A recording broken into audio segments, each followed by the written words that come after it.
Exploration approfondie. Aujourd'hui, on plonge dans des concepts qui sont à la fois fascinants et un peu vertigineux, hein. Absolument. On va parler de conscience artificielle, de ces révolutions technologiques qui n'arrêtent pas, de la fameuse singularité, Mhm. et puis aussi de comment tout ça peut nous faire un peu peur. La technophobie, quoi. Exactement. Un programme chargé. On s'appuie sur des articles Wikipédia assez denses pour décortiquer tout ça. L'idée, c'est de clarifier un peu les enjeux. Oui, de démêler un peu tout ça. Alors, par quoi on commence? Peut-être la base. La conscience artificielle, c'est quoi au juste? Alors, c'est l'hypothèse qu'une IA, une machine donc, pourrait développer une forme de conscience. On parle de conscience machine ou synthétique parfois. D'accord. Mais conscience, c'est déjà un mot compliqué pour nous les humains. Ah oui, c'est clair. En philosophie, pour simplifier, on distingue souvent deux choses. D'un côté, il y a la conscience d'accès. C'est-à-dire? C'est la capacité à utiliser une information, à la manipuler, à raisonner dessus. Le traitement de l'info, si on veut. Ok. Et de l'autre? Et de l'autre, la conscience phénoménale. Là, c'est plus l'expérience subjective, le ressenti. Le fameux effet que ça fait. C'est ça, voilà. Le qualia, comme disent les philosophes. Le rouge du rouge, le chaud du chaud. Et donc, une IA pourrait avoir ça. C'est juste une hypothèse. Ou, C'est un débat énorme. Il y a le fonctionnalisme, par exemple. qui dit quoi? En gros, que la conscience dépendrait de l'organisation, de la fonction des éléments d'un système.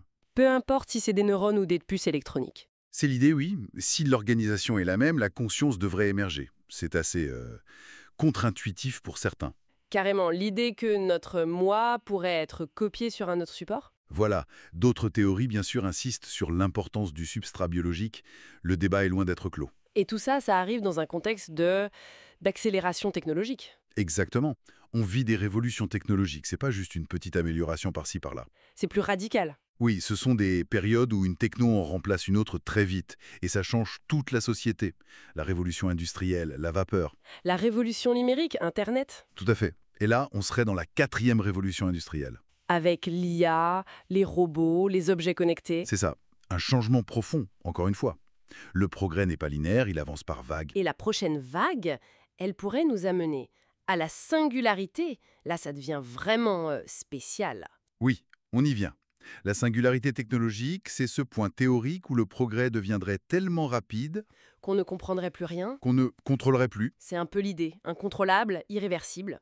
Et souvent, c'est lié à l'émergence d'une superintelligence. Une IA beaucoup, beaucoup plus intelligente que nous. Radicalement plus.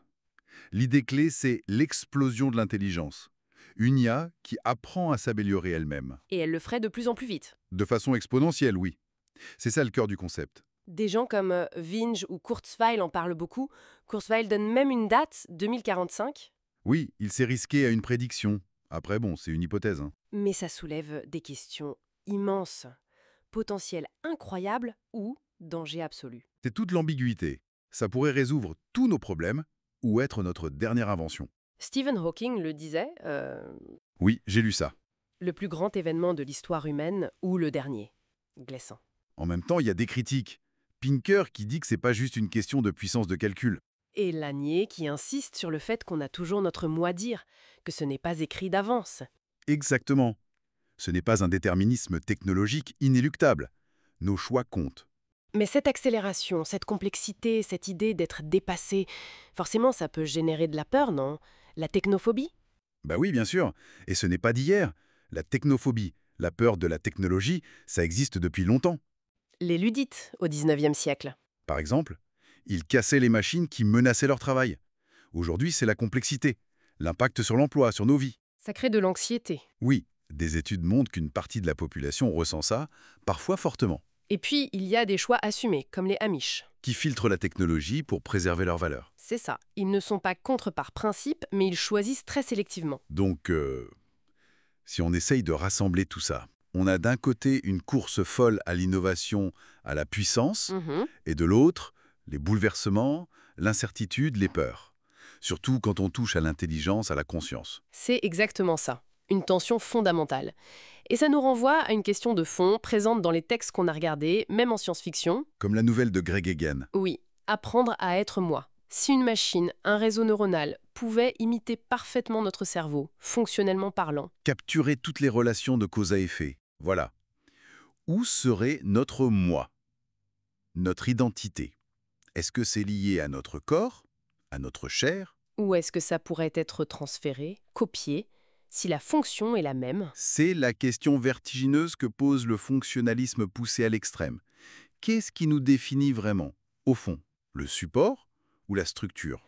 Une sacrée question à méditer alors que tout ça continue d'avancer à toute vitesse. En effet, de quoi réfléchir.